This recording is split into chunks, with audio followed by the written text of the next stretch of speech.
Some shocking allegations surfacing against country star Zach Bryan when his ex-girlfriend tells all on her Barstool Sports podcast. Among Brianna Chicken Fry's allegations that Bryan love-bombed her, essentially ghosted her after a year-long relationship and subjected her to what she called intense emotional abuse during their time together. And to keep all this quiet, Bryan allegedly offered her $12 million in exchange for her signature on an NDA. We're breaking down all the allegations against Bryan, what this could mean for his career, and whether he could pursue legal action against his ex. I'm Sierra Gillespie, and this is Law and Crime News. A bombshell podcast released last week has everyone talking about some pretty serious allegations against Zach Bryan. You probably know him as the singer of the country hit Something in the Orange, which debuted in 2022 and catapulted him into fame. Since then, he's racked up a substantial list of awards, including a Grammy, several Billboard Music Awards, an Academy of Country Music Award, and a People's Choice Country Award. Our Law and Crime audience may be more familiar with Bryan for a different reason, though. I would get back to my truck right now if you let me out of these handcuffs. If you don't, it's going to be a mistake, sir. I promise. You probably saw that video on Law and Crime back in September 2023 when Bryan was arrested. At the time, his security got pulled over for a traffic stop. Bryan, who was driving in a separate vehicle, also pulled over and got out to ask first responders what was taking so long. This next part is caught on camera when Bryan refuses to get back into his pickup truck, even after he's told he would face jail time if he refuses to comply. Either get back in your truck or go to jail. I don't care which. I'll go to jail. Let's do it. All right. So Bryan was arrested at this point on charges of obstruction of a law enforcement officer. The singer later posted about the incident on social media, writing in part, quote, "Emotions got the best of me, and I was out of line in the things I said. I support law enforcement as much as anyone can.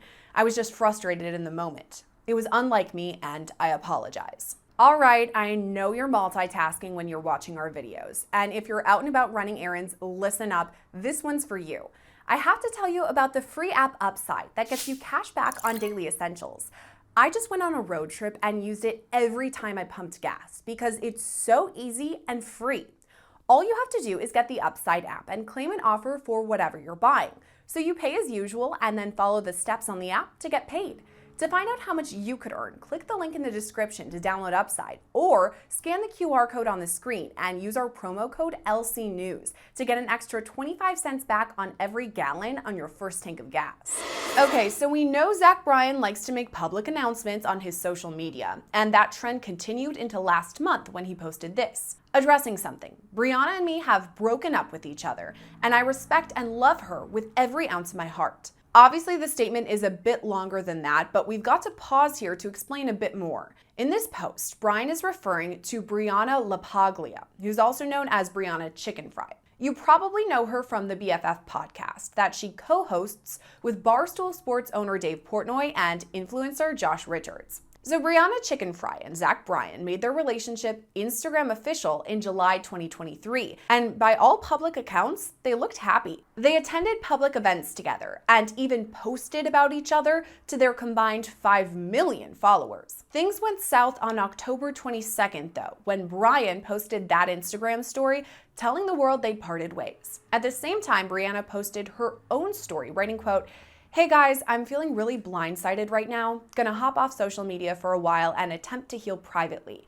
When I'm ready, I'll be back and ready to talk." And by November 9th, she was ready. And that's when she spilled all the tea on her weekly BFFs podcast. The show has a pretty big following, and the episode that we're referring to really made waves. The YouTube video of this episode already has more than 2 million views in less than a week. There's too much in the podcast for us to include here, so we'll just recap for you and add some dramatic readings of what Brianna said. The podcast opens up with a video of just Brianna laying out what happened and what led up to her breakup. Brianna says she and Bryan started hanging out last year when they took a road trip from Philly to his home state of Oklahoma. She says there was an immediate, quote, love bombing on Bryan's part, claiming that she was his soulmate. After only 3 days together on that road trip, and before they were even officially dating, Brianna says he got a tattoo of her on his arm. After that, their relationship was full speed ahead. Brianna says she joined Bryan on a year-long tour across the country. During this time, she says he bought her a brand new car and a $10 million house near her parents in her home state of Massachusetts. At the same time, they allegedly talked about getting married and having kids one day. But according to Brianna, everything was not as it seemed. She calls the relationship with Bryan emotional abuse, alleging he acted out by screaming insults at her friends and family and smashing a glass at her birthday party. This alleged abuse continued when she attended the Golden Globes. At that point, Bryan was apparently unhappy with the dress she was wearing. Brianna said he told her he, quote, didn't want to date someone who presents themselves that way. At this point, he also apparently made a list of all the photos she needed to delete off Instagram because they didn't fit the correct narrative. About all this, she says, quote, he makes me believe I have to change my image to keep up with his. I was twisted in the head. I loved him. I was going to protect him. On another instance, Bryan allegedly freaked the F out when she sang a Morgan Wallen song in his home. Morgan Wallen is another music artist who rose to prominence on The Voice. You may recognize some of his songs, Last Night or I Had Some Help. But back to Zach Bryan. Brianna said on the podcast, quote, anything good I did for me, he ruined for me. My birthday, my tour, the Golden Globes. So this leads us to Brianna's tour. She says that after 1 year of following Bryan on tour, she planned to go out on a tour of her own for only about 2 weeks. She says everything seemed normal at first until Bryan told her, I can't do this anymore, out of nowhere. Brianna says Bryan told her he needed some time alone, but instead performed a pop-up show in New York and went to a bunch of parties. All this didn't add up to her. She says she was thinking, quote, are we on 2 different planets right now? Did we not just build a life together in where I grew up? Did we not just talk about constantly every day getting married and having kids? Do we not make video diaries for our children every day? After all this, Brianna says she came home from the tour and was told to pack her bags. About this, she says she was gutted. Here's where Bryan's Instagram story comes out. Brianna says they agreed to keep things quiet, but Bryan ignored that and posted about their breakup online anyway. At this point, Brianna says Bryan offered her an apartment in New York and a $12 million payout in exchange for her signature on an NDA. Under this agreement, Brianna says she would receive the payments over 3 years' time, but that Bryan would allegedly be, quote, monitoring everything that I do. But Brianna says she didn't sign the NDA, feeling this alleged proposal would be blood money. She went on to say, quote, I'm not signing away my experiences and what I went through to protect someone who hurt me. She also said, quote, this isn't a breakup. I went through a traumatic year of emotional abuse. So all this was discussed on the BFF's podcast last week in about an hour-and-a-half long conversation between Brianna, Josh Richards, and Dave Portnoy. Also involved in this drama, a diss track released by Richards and Portnoy, where they take aim at Zach Bryan, referencing his appearance, alleged alcohol issues, and alleged emotional abuse. It was posted to Spotify, but promptly taken down. Portnoy says that's a result of Warner Music Group that represents both Richards and Bryan. After that, he posted to social media saying, quote, I will write 10,000 diss tracks. I will go to die in the booth. He posted another diss track about Bryan on Sunday evening. Now, to add even more fuel to this fire, Portnoy announced he dedicated a bottle of champagne to Bryan. Followers of Barstool will know this is part of his shtick, where he pops a bottle of champagne to celebrate the downfall of his enemies. So all this leads us back to the many allegations against Zach Bryan, from the love bombing to emotional abuse. To be clear, Brianna Chicken Fry is the person making these allegations and has not filed suit against Zach Bryan. For his part, Zach Bryan has kept quiet, not yet directly responding to any of these many allegations. He did, however, make an Instagram story linking to a post from the Jack Kerouac estate. It's a picture from the author and a quote from his famous novel, On the Road. The quote reads, I didn't know what to say. I felt like crying. Explicit. Everybody in the world wants an explanation for your acts and for your very being. But that still leaves a lot of unanswered questions. Could Brianna Chicken Fry file civil suit for alleged emotional abuse? Could Zach Bryan file suit for defamation? Okay, so here's where we have to turn to trial attorney Joe Richardson to really understand what we're dealing with. Joe, as always, it's great to have you on. Good to see you. Okay, so if we're talking about these allegations, Brianna Chicken Fry really comes out swinging, laying out some pretty serious accusations against her ex, Zach Bryan, who obviously is in the public eye. A lot going on here, but right from the jump, what are you making of these allegations? Well, it's not unusual or new to have allegations against somebody that's famous, as it were. But you get a lot out of what one makes of the allegations by how they're responded to, right? And so, one thing you don't see Zach doing is threatening lawsuits or that type of thing, and he's not denying anything. You know, the with a public figure, it's harder to defame them anyway under the law. But the once you get to that threshold, let's say you get to that threshold, the response to that or the defense to that is truth.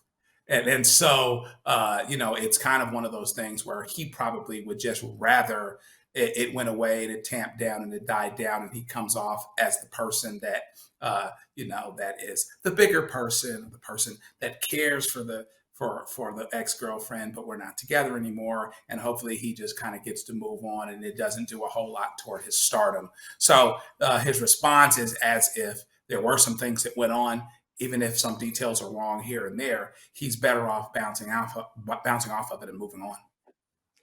So she's basically saying, I had a year-long relationship with this guy and it was emotional abuse the entire time. So she lays this all out in like an hour and a half podcast. And then from Zach Bryan, as you pointed out, we don't hear anything. He hasn't made any comments or interviews. And as you specified, he didn't file any suit. So let's say he does decide to do this. You pointed this out. Defamation is more difficult for him because he is a public figure, right? Yeah, that's right. So when you're a public figure, there are more things theoretically one could say about you. People could speculate about you. Now, there's a point where you'll get across a line and you're defaming, but very rarely do you actually see a case that becomes defamation related to a public figure. You'll see it once in a blue moon, but people are talked about a whole lot more than their lawsuits brought related to people being talked about because the threshold is so high and because truth is a defense. If somebody's coming out and she says, hey, they wanted me to do an NDA, they were going to give me $12 million. I didn't take it so that I can speak my truth. Well, he's not denying that either. So it's a harder threshold to meet when you're dealing with a public figure. And one may say you can't squeeze blood out of a turnip. In other words, if he's got more money than she does, there's a question as to how much or how little it actually makes sense for him to do something anyway, because what would be the reward? Because it possibly can make him look bad too. So again, he's better off just moving on. Let's talk about the NDA that you brought up, because she is saying that Zach Bryan and his team offered her $12 million in exchange for her signature on this NDA, and she turned it down. So what does that mean? She can just divulge any information she wants to about their relationship? Yeah, there's nothing private. Anything that she witnessed and that she was a part of, she can talk about from a firsthand experience. She's not saying, Jiminy Cricket said something about him, and that's what I'm saying. She's talking about things she actually has experience with. So if it's true that they were trying to get her to sign an NDA, what they're trying to do is, we don't want you to say anything about your relationship at all. We're paying you $12 million. In exchange, you're giving up the right for something you actually could have done. A lot of people don't realize when you do a contract, you are waiving the right to do something, or you're making a decision to do something that you didn't have to do otherwise. So she can talk about him if she wants to. Theoretically, the NDA is for payment, for consideration, giving away the ability to do that. And she just decided not to do it. And that's really what she's done. She's spoken out about this, kind of laid out a list of points that she says were low in their relationship and made it very public. Everyone is talking about it as of right now. So why do you think she would do that rather than sign the NDA, which debatably you have more money in your bank account, but why do you think she would want to talk about it then? If you give her the benefit of the doubt, not only that this happened and it happened the way that she said it did, I would imagine, and I'm not in her position and don't purport to be, I would imagine that there would be some part of her process and living her truth and healing that includes having the freedom to talk about something. She might not talk about it all the time. She might not talk about it for the rest of her life, but the freedom to say, hey, this happened to me. And I feel as free now as I felt restrained and buttoned up and isolated then. It was probably worth it too much for her. It was more of a value for her to be able to talk about what happened with her, as opposed to waving away that truth. That's a best case scenario, right? This is for her, for healing, for her mental health, for that. You know, Worst case scenario, maybe something we don't know. Maybe, hey, I just want to burn this guy. Or maybe they didn't give me 20 million, offer me 20 million instead of 12 million or whatever else. But giving her the benefit of the doubt just says she wanted the freedom to do something that she has the freedom to do because she hasn't felt free for a period of time. And if you listen to the podcast when she's speaking out about all of this, obviously she's very emotional. This is something that affected her. And she's kind of explaining to other people who may be in similar relationships that, hey, this isn't okay. At least what I experienced. Here's everything. So I think you're right that maybe she's processing it out loud in front of a camera on this podcast for all of us.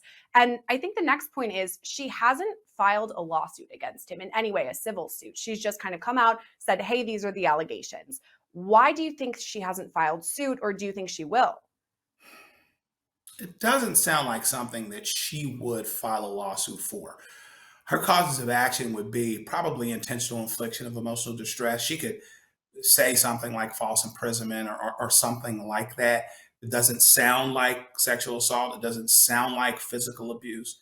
And not to minimize it, but most of the time, someone that is in the circumstances she is probably doesn't bring a lawsuit if your chief cause of action is non-physical, non-sexual. That's not to say that it doesn't exist. That's not to say that intentional infliction can exist, and there's a punitive damages component where a jury could potentially punish someone all the more. But there's a question as to who witnessed it, who else was around, and those types of things. Who would be your witnesses? And it might be something that she discusses and thinks about later. But her first step is her own healing. But from what I hear, it doesn't sound like she would necessarily go to the lawsuit route because not minimizing the emotional distress. It doesn't sound like she has anything physical or sexual to allege, which tends to be the rallying point or the biggest part of a lawsuit that's being brought. I'm glad you've been saying not to minimize this, because this emotional abuse is very severe, not victim shaming in any way. That is very severe, as I said, that for somebody to undergo in their relationship.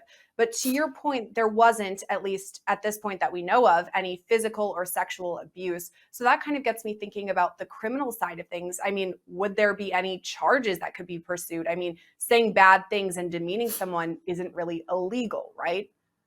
Right. That's exactly right. And so I don't hear anything quite yet that would amount to criminal charges against him.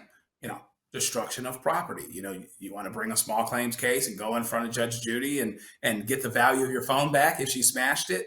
Nobody's going to do that, right? So you could argue that there would be some small things that a lawsuit could be brought related to, but I don't hear anything in the way of criminal charges at this point. And even if, let's say, everything that she's saying is true, let's say there are certain things that she would allege that were true, without witnesses, without other people, those are the things. The prosecutor has discretion about whether or not to bring a case. People versus person X or person Y, and a big part of it is not only just what you think, but what you can actually prove. And so, if a lot of it is he said, she said, if the witnesses wouldn't say anything more than she would say, and right now I don't hear anything in the way of criminal liability. If that's all you have, again, not minimizing it, it doesn't sound like right now that we're hearing anything that would rise to the level of criminal prosecution, and certainly not criminal prosecution that a prosecutor could prove. You're talking a lot about witnesses. So maybe Brianna Chicken Fry, her friends, her family who may have witnessed some of these issues that she went through in her relationship. But what about texts, phone logs, social media? I mean, we talk about this in most of the cases we cover here on Law and Crime, that's very vital. We all have our cell phones with us all the time. It shows our location, it shows our conversations, all of that. Is that something that we should be focused on, that there could be some evidence, so to say, in the phones? Right now, what I would say is the short answer is yes, but there's a couple of aspects. The first aspect is I think it's absolutely helpful as it pertains to her living her truth in terms of saying, this happened to me, here's where I was when it happened to me, even if it's not something that arises to criminal liability, even if it's not something that she is suing him for or that he would sue her for. It certainly speaks to her truth, right? A cell phone message, a cell phone location, a text message, those types of things, those tend to be offered for their truth. So if I want a text message to come in, it's an out of court statement and it's offered for its truth, but it can come in under an exception that makes it credible. Most of the time, if I tell you, Jim told me X, the best evidence of what Jim told me was Jim. That's putting Jim on the stand and asking Jim about what was said. And Jim can say, I said X. Similarly, a text message puts you in the day and in the time. It is an out of court statement. It's offered for its truth, but it's credible because you can confirm the time. The cell phone itself can confirm the place and those types of things. So I do think it helps her as it pertains to her truth, however far she wants to take it, right? And even though those documents or those particular text messages might be, quote, hearsay, if it was part of a prosecutor proving a case or someone proving a case, there are exceptions under which a text message or location or that kind of thing can come into evidence to help put a case together. It's interesting, circling back to something you mentioned at the start of this interview. We talked about how Zach Bryan likely wouldn't file any sort of suit against Brianna Chicken Fry. We also mentioned how he's kind of stayed silent. And you brought up potentially that could be because there's some truth in her allegations. And that kind of got me thinking, where we're talking about texts or phone calls, social media, she may literally have the receipts there to show, hey, this is what he said to me. This is what he was acting like. So it's kind of interesting that he's remaining silent. But for now, where do we think this case is headed so far? I mean, I'm calling it a case, but it's not really a case because nothing has been filed. So what's next? Well, I'm sure that Mr. Bryan is hoping that it goes away, right? Because for all she has said, to your point, there are things that she hasn't said. For all she may have shown, there are things that she hasn't shown, right? And so my sense is, assuming she's got the receipts, the text messages, the other things, the things about dates, times, and places, persons, places, and things, would make her more credible and make him less so. And so my sense is this goes where she wants it to go, right? For as much or as little. Hopefully, he's thinking, hopefully, this is all she wants to do is tell her truth, and this can blow over, and I can move on, and I can go and get my degree like I told my mom I would in Paris, and this other stuff that he's planning. Hopefully, that's what happens.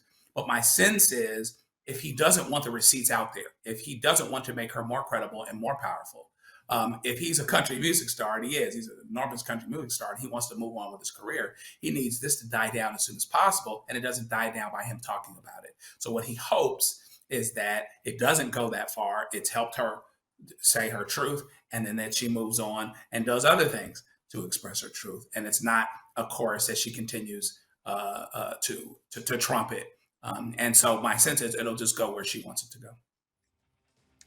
One thing's for sure, we're definitely going to be keeping an eye on Brianna Chicken Fry, Barstool Sports, and Zach Bryan to see what their next moves are. And Joe, thanks for breaking down what we do know right now. You got it. Just to reiterate, there have been no lawsuits filed in this case. And so far, these accusations against Zach Bryan are just that, accusations. Reporting for Law&Crime, I'm Sierra Gillespie.